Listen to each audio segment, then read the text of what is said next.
que le moral, ça joue sur notre immunité? Est-ce que l'esprit, si on n'est pas tranquille, si on est stressé, va jouer sur l'immunité? Absolument, Frédéric. D'ailleurs, vous l'avez sûrement constaté quand vous êtes sentie amoureuse ou en lien avec d'autres personnes. C'est un peu comme si vous étiez dans un état où finalement votre corps vous permettait de dépasser, de surmonter l'impossible. Donc, il y a vraiment un lien effectivement entre ce corps et cet esprit. Et ce n'est pas simplement la sagesse populaire qui en parle. C'est aussi des études scientifiques qui ont prouvé les liens entre finalement la diminution du taux de stress et la diminution de l'inflammation chronique qui va du coup contribuer à l'immunité du corps humain.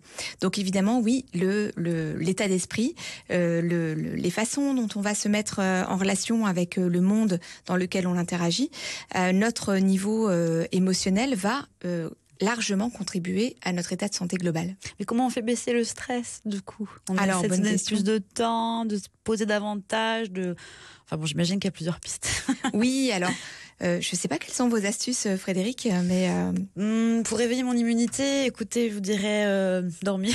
Oui. Faire des bonnes nuits de sommeil. Non, franchement, je plaisante à moitié parce que dormir 7-8 heures, on le voit, quand on a un peu plus de temps, 9 heures, moi je me sens bien mieux et j'ai l'impression d'attraper moins de petites choses, de petits maux de l'hiver. Absolument. Quand on se réveille en pleine santé, en pleine forme, on va dire, on a l'impression que le corps effectivement a effectué un reset et peut finalement faire son travail au quotidien.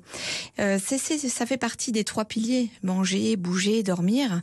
Manger, alors pourquoi manger? Parce que l'alimentation, ça va nous apporter finalement tous les bons micronutriments, ça va nous faire plaisir, ça va optimiser notre capacité à faire le travail de détoxination, à apporter toutes les vitamines du corps humain, à nourrir aussi notre fameux microbiote intestinal, donc l'intestin qui est notre deuxième cerveau. Hein, on le sait aujourd'hui. Voilà.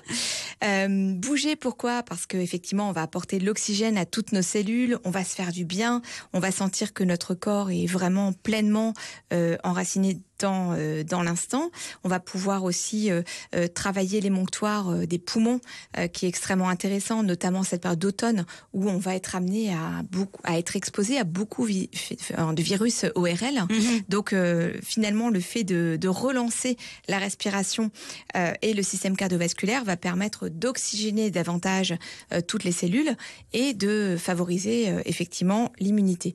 Et puis dormir, pourquoi? Parce que lors de la nuit, effectivement, on va pouvoir restaurer, synthétiser toutes les capacités de réparation de l'organisme. France Bleu, c'est déjà demain.